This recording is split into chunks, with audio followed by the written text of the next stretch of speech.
नमस्कार, यहाँलाई हार्दिक स्वागत छ नेपाली स्मार्ट लोकसेवा युट्युब च्यानलमा। म हुँ नन्दप्रसाद भट्टराई। आज हामीले आर्थिक सर्वेक्षण 2076-77 का मुख्य झलकहरू लिएर उपस्थित भएका छौँ। आर्थिक सर्वेक्षण 2076-77 का डेटाहरू र यसमा भएका मुख्य मुख्य कुराहरू लोकसेवा, शिक्षक सेवा लगायत अन्य सेवा आयोगको लागि निकै महत्त्वपूर्ण मानिन्छ र यो महत्त्वपूर्ण सामग्रीहरू मैले तपाईँहरू सामु लिएर आएको छु। लामो आर्थिक सर्वेक्षणबाट महत्त्वपूर्ण कुराहरूलाई मात्रै झिकेर मैले यहाँ लिएर आएको छु र निकै महत्त्वपूर्ण प्रश्नहरू समेट्ने छु। तपाईँ यस च्यानलमा नयाँ हुनुहुन्छ भने हाम्रो यस च्यानल सब्स्क्राइब गर्न नबिर्सिनुहोस्, नजिकै रहेको बेल आइकन प्रेस गर्नुहोस्। सेवा आयोग सम्बन्धी विविध जानकारीहरू तपाईँहरूले समयमै पाइरहनुहुनेछ। अब सुरु गरौँ आजको आर्थिक सर्वेक्षण 2076-77 का मुख्य झलकहरू। मैले 1 2 3 4 भन्दै लिएर आइरहेको छु र यो पार्ट 1 हो र पार्ट 2 फेरि हामी यसै गरी लिएर आउनेछौँ। पार्ट 1, पार्ट 2 र पार्ट 3 मा गरेर हामीले मुख्य कुराहरू तपाईँलाई जानकारी गराउनेछौँ। गत वर्ष 3.3% विश्व अर्थतन्त्रमा वृद्धि हुने अनुमान गरिए तापनि यो कोरोना भाइरस अर्थात् कोभिड-19 का कारण विश्व अर्थतन्त्र 3% मा सङ्कुचन हुने प्रक्षेपण अन्तर्राष्ट्रिय मुद्रा कोषले गरेको छ, IMF ले गरेको छ है। यो पहिला चाहिँ 3.3% चाहिँ विश्व अर्थतन्त्रमा वृद्धि हुने अनुमान गरिएको थियो, तर अहिले अन्तर्राष्ट्रिय मुद्रा कोषले के गरेको छ भने यो कोभिड-19 का कारणले विश्व अर्थतन्त्र 3% मा सङ्कुचन हुने प्रोजेक्सन गरेको छ। दक्षिण एसियाली मुलुकहरूमध्ये कोभिड-19 को प्रभाव सबैभन्दा बढी मालदिप्सको अर्थतन्त्रमा पर्ने र सबैभन्दा कम असर नेपालमा पर्ने अनुमान गरिएको छ। यो कोभिड-19 का कारणले यो साउथ एसियामा सार्कका राष्ट्रहरूमा सबैभन्दा बढी असर चाहिँ मालदिप्सको अर्थतन्त्रमा पर्ने र सबैभन्दा कम असर नेपालको अर्थतन्त्रमा पर्ने अनुमान गरिएको छ।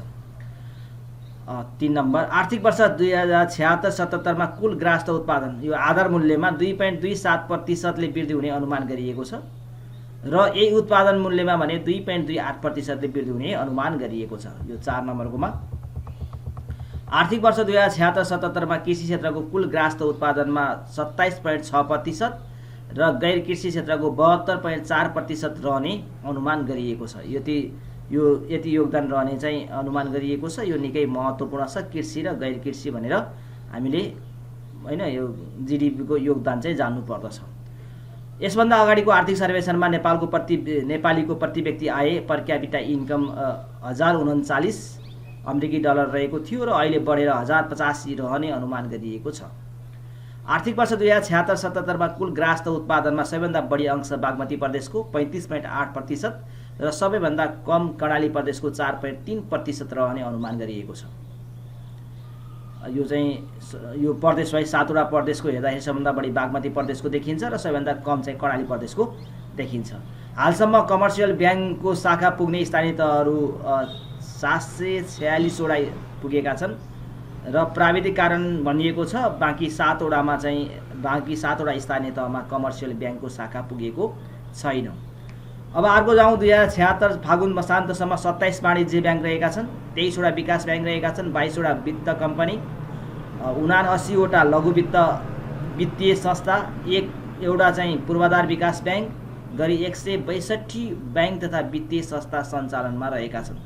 2076 सालको फागुन मसान्तसम्म यसमा वाणिज्य ब्याङ्क, विकास ब्याङ्क यो चाहिँ जोडा मिलाउन अथवा यसको कतिवटा छन् भनेर धेरै पटक सोध्ने गरेको भेटिन्छ।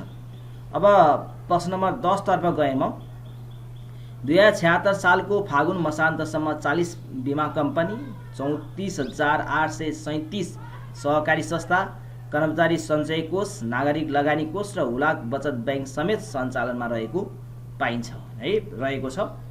आर्थिक वर्ष 2076-77 मा निरपेक्ष गरिबी करिब 16.67% रहने अथवा निरपेक्ष गरिबी घट्ने र 16.67% मा पुग्ने अनुमान गरिएको छ। दीर्घकालीन सोच सहितको 15 योजनाले विक्रमसम्म 2087 सम्म यो दीर्घकालीन सोच सहितको 15 योजनाको कुरा गरेँ मैले। यो पनि यही आर्थिक सर्वेक्षणको भित्रकै कुरा हो, यो त्यसमा उल्लेख गरिएको छ। यो कुरा पनि 15 योजनाले विक्रमसम्म 2087 सम्ममा आय असमानता न्यूनीकरण गर्दै आयको असमानता जुन चाहिँ छ त्यसलाई न्यूनीकरण गर्दै गरिबीको रेखामुनि रहेको जनसङ्ख्या 5% र 5% मा पुर्याउने 2087 सालमा त्यतिमा झार्ने र विक्रमसम्म 2100 सम्म चाहिँ शून्यमा झार्ने लक्ष्य लिएको छ दीर्घकालीन सोच सहितको 15 योजनाले। अब UNDP को सन् 2010 को प्रतिवेदन अनुसार नेपाल 2019 को है, यो चाहिँ 2010 होइन कि 2019 को प्रतिवेदन अनुसार नेपालको एचडिपी हैन ह्युमन एचडिआई भनौँ न, मानव विकास सूचकाङ्क 0.579 रहेको छ। यो 2019 को UNDP को प्रतिवेदन अनुसार है, 2010 होइन कि 2019 को एचडिआई ह्युमन डेभलपमेन्ट इन्डेक्स 0.579 रहने रहेको छ। श्रम शक्ति सर्वेक्षण आली पहिलेको 2074 अनुसार 15 वर्षमाथिको श्रम सहभागिता दर 38.5% रहेको थियो है। नेपालको प्रतिवर्ष करिब 5 लाख दरले नयाँ श्रम बजारमा प्रवेश गर्ने गरेका छन्। 16 तर्फ लागे। आर्थिक वर्ष 2076-77 को फागुनसम्म वैदेशिक रोजगारीमा रहेको जनसङ्ख्या 47,92,000 रहेको छ। तीमध्ये सबैभन्दा वैदेशिक रोजगारीमा गएका कामदारहरूको सङ्ख्या चाहिँ कतारमा रहेको थियो। यहाँभन्दा अगाडि मलेसिया भए पनि अहिले कतारमा सबैभन्दा धेरै कामदारको सङ्ख्या रहेको, त्यसपछि साउदी अरब र मलेसियामा वैदेशिक रोजगारीमा रहेका सङ्ख्या चाहिँ उच्च रहेको पाइन्छ। पहिलो नम्बरमा कतार, दोस्रोमा साउदी अरब र तेस्रोमा मलेसिया। नेपाल सरकारले संस्थागत रूपमा 110 देशहरूलाई वैदेशिक रोजगारीका लागि खुला गरेको छ भने व्यक्तिगत रोजगारीमा जाने प्रयोजनका लागि खुला गरेका देशहरू 172 वटा रहेका छन्। संस्थागत रूपमा 110 र व्यक्तिगत रोजगारीमा जाने प्रयोजनको लागि खुला गरिएका देशहरू 172 रहेका छन्। वैदेशिक रोजगारीमा गएका पुरुष र महिलाको अनुपात 90 र 10 अथवा पुरुषको सङ्ख्या 90% र महिलाको जनसङ्ख्या 10% रहेको छ। सन् 2008 को श्रम शक्ति सर्वेक्षण अनुसार कृषि क्षेत्रमा आबद्ध जनसङ्ख्या 73.9% रहेको थियो। 2008 को श्रम शक्ति सर्वेक्षण अनुसार 2018 मा यस्तो जनसङ्ख्या 60.4% रहेको छ। निरन्तर रूपमा कृषि क्षेत्रमा आबद्ध जनसङ्ख्या घटिरहेको पाइन्छ। आर्थिक वर्ष 2076-77 मा कृषि क्षेत्रको योगदान 27.7% रहने अनुमान गरिएको छ। 22 तर्फ लागे। कृषि क्षेत्रको योगदानको पछि 2076 को फागुनसम्म कृषि योग्य जमिनको 56% क्षेत्रफलमा मात्र सिँचाइ सुविधा पुगेको छ। यसरी सिंचित क्षेत्रफलको पनि करिब 33% जमिनमा मात्र 12 महिना सिँचाइ सुविधा पुगेको अनुमान छ। 12 महिना सिँचाइ सुविधा पुग्ने सिंचित क्षेत्रफलको करिब 33% जमिन मात्रै रहेको अनुमान गरिन्छ। रानी जमरा कुलरिया सिंचाइ आयोजना कैलाली जिल्लामा सञ्चालनमा रहेको छ। यस आयोजनाबाट कैलाली जिल्लाको करिब 20,300 हेक्टर क्षेत्रफलमा व्यवस्थित सिंचाइ सुविधाको पहुँच पुर्याउने लक्ष्य रहेको छ। सोध्ने गर्ने क्वेसन यहाँ के छ भने रानी जमरा कुलरिया सिंचाइ आयोजना कुन जिल्लामा सञ्चालनमा रहेको छ अथवा यसले कति क्षेत्रफलमा व्यवस्थित ढङ्गबाट सिंचाइ सुविधा पुर्याउने लक्ष्य राखेको छ। यस्ता खालका क्वेसनहरू सोध्न सक्छ। अर्को जाउँ बबई सिंचाइ आयोजना 25 नम्बरको। बबई सिंचाइ आयोजना बर्दिया जिल्लामा सञ्चालनमा रहेको आयोजना हो। यस आयोजनाबाट बर्दिया जिल्लाको 36,000 हेक्टर क्षेत्रफलमा सिंचाइ सुविधा पुर्याउने लक्ष्य राखिएको छ। अर्को भेरी बबई डाइभर्सन बहुउद्देश्य आयोजना बाँके र बर्दिया जिल्लामा सञ्चालनमा रहेको छ। यस आयोजनाबाट बाँके र बर्दिया जिल्लाका 51,000 हेक्टर क्षेत्रफलमा सिंचाइ सुविधा पुर्याउने तथा 48 मेगावाट जलविद्युत उत्पादन गर्ने लक्ष्य राखिएको छ। 27 नम्बरतर्फ लागेमा सिक्टा सिंचाइ आयोजना बाँके जिल्लामा सञ्चालित आयोजना हो। यस आयोजनाबाट बाँके जिल्लामा 42,766 हेक्टर क्षेत्रफलमा सिंचाइ सुविधा पुर्याउने लक्ष्य रहेको छ। 28 तर्फ निकै महत्त्वपूर्ण छ यो पनि। नेपालको कुल भूभागको 40.4% वन र 4.4% झाडी तथा बुट्यान क्षेत्र गरी कुल क्षेत्रफलको 44.74 अथवा 44.7 मात्रै भन्ने आर्थिक सर्वेक्षणमा रहेको छ प्रतिशत वन क्षेत्रले ओगटेको छ। नेपालको भूतरातलीय आधारमा हेर्दा भूतरातलीय हिमाल पहाड तराई यसरी हेर्दाखेरि भूतरातलीय आधारमा हेर्दा सबैभन्दा बढी वन क्षेत्र मध्य पहाडमा छ भने सबैभन्दा कम वन क्षेत्र तराईमा पर्दछ। कुल वन क्षेत्रको सबैभन्दा बढी वन क्षेत्र कर्णाली प्रदेशमा र सबैभन्दा कम प्रदेश नम्बर 2 मा वन क्षेत्र रहेको भेटिन्छ। यो 29 नम्बरको सबैभन्दा वन कर्णाली प्रदेशमा र सबैभन्दा कम वन प्रदेश नम्बर 2 मा। 30 नम्बरतर्फ लागे। हाल नेपालमा 20 संरक्षित क्षेत्रहरू रहेका छन्। राष्ट्रिय निकुञ्ज, वन्यजन्तु आरक्ष, त्यसै शिकार आरक्ष, संरक्षित क्षेत्रहरू सबै गरेर 20 वटा संरक्षित क्षेत्रहरू रहेका छन्। यिनीहरूले 34,420 वर्ग किलोमिटर अर्थात् 23.4% भूभाग समेटेको छ। संरक्षित क्षेत्रले कति भूभाग ओगटेको छ भनेर पनि सोध्न सक्छ।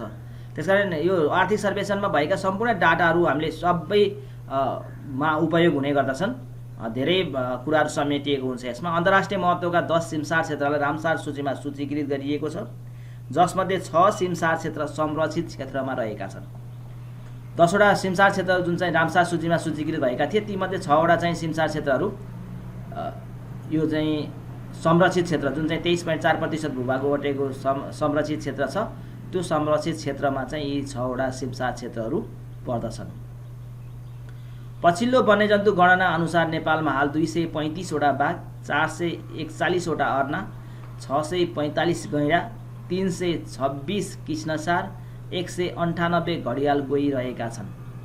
त्यसैगरी 478 गौरी गाई, 350 देखि 400 सम्म हिउँ चितुवा, 2325 बारसिङ्गा रहेका छन्। यो चाहिँ पछिल्लो वन्यजन्तु गणना अनुसार। डुइङ बिजनेस रिपोर्ट, यो पनि निकै महत्त्वपूर्ण रिपोर्ट हो। डुइङ बिजनेस रिपोर्ट अनुसार नेपाल व्यवसाय सञ्चालनको सहजता सूचकमा 63.2 अङ्कसहित विश्वको 190 अर्थतन्त्रमध्ये 94औं स्थानमा रहेको छ है। यो 94औं स्थानको पछि कुरो गरौँ। हाल सञ्चालनमा रहेका 10 औद्योगिक क्षेत्रभित्र स्थापित 700 उद्योगहरू, हाल सञ्चालनमा रहेका 10 वटा औद्योगिक क्षेत्रभित्र 700 वटा उद्योगहरू रहेका छन्। तीमध्ये 637 वटा उद्योगहरू सञ्चालनमा रहेका छन्, 33 वटा निर्माणाधीन छन् र 30 वटा उद्योगहरू बन्द अवस्थामा रहेका छन्। सरकारले हरेक प्रदेशमा औद्योगिक क्षेत्र स्थापना गर्ने नीति अनुसार 15 नयाँ औद्योगिक क्षेत्रहरू प्रस्तावित गरेकोमा प्रदेश नम्बर 1 को दमक जुन चाहिँ झापामा पर्दछ, दमक बागमती प्रदेशको मयूरदाप हेटौँडाको र शक्तिखोर चितौन, प्रदेश नम्बर 5 को मोतीपुर बुटोल र नौबस्ता बाँके र सुदूरपश्चिम प्रदेशको कञ्चनपुरको दैजी गरी 6 वटा औद्योगिक क्षेत्रहरू घोषणा भइसकेका छन्। यो चाहिँ सरकारले नेपाल सरकारले औद्योगिक क्षेत्र स्थापना गर्ने, हरेक प्रदेशमा औद्योगिक क्षेत्र स्थापना गर्ने नीति अनुसार 15 नयाँ औद्योगिक क्षेत्रहरू प्रस्तावित गरेकोमा प्रदेश नम्बर 1 को देखि प्रदेश होइन सुदूरपश्चिम प्रदेशसम्मका यिनीहरू औद्योगिक क्षेत्रहरू घोषणा भइसकेका छन्। यसपछिको पार्ट 2 म लिएर आउनेछु। आजको लागि यस श्रृङ्खलाबाट म बिदा चाहेँ। हस्, नमस्कार।